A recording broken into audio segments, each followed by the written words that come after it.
There always comes a time when your refrigerator needs some maintenance.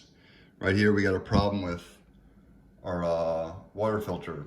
It's expired and we got a new one here. So we'll take a look at what the box is.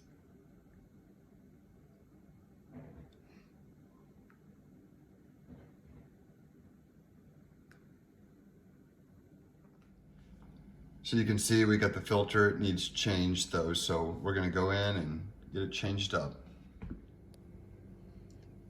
In the refrigerator, here's where the filter is located. Typically is kind of in the bottom. So one of the first things you wanna do is you wanna turn off your water supply. Then you wanna dispense all the water out so you clear it all out of the cables and the pipes. Then you wanna turn your filter counterclockwise and pull it out to remove.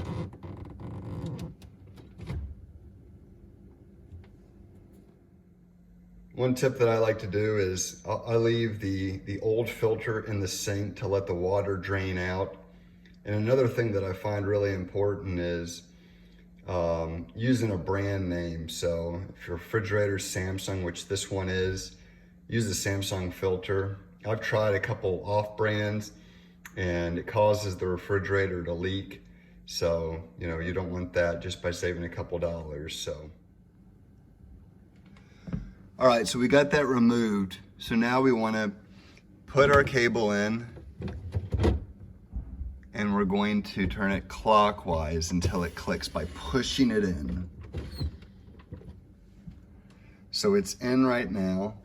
So next what we want to do is we want to make sure it's locked, which we did, and we want to turn the water supply back on and dispense some water.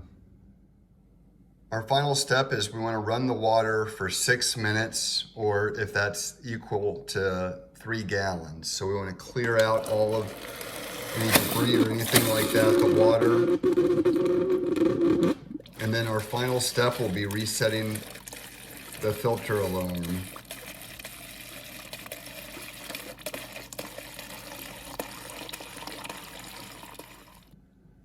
Final step now, we need to reset the filter alarm.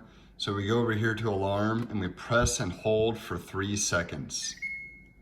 It's gone away and we're all set.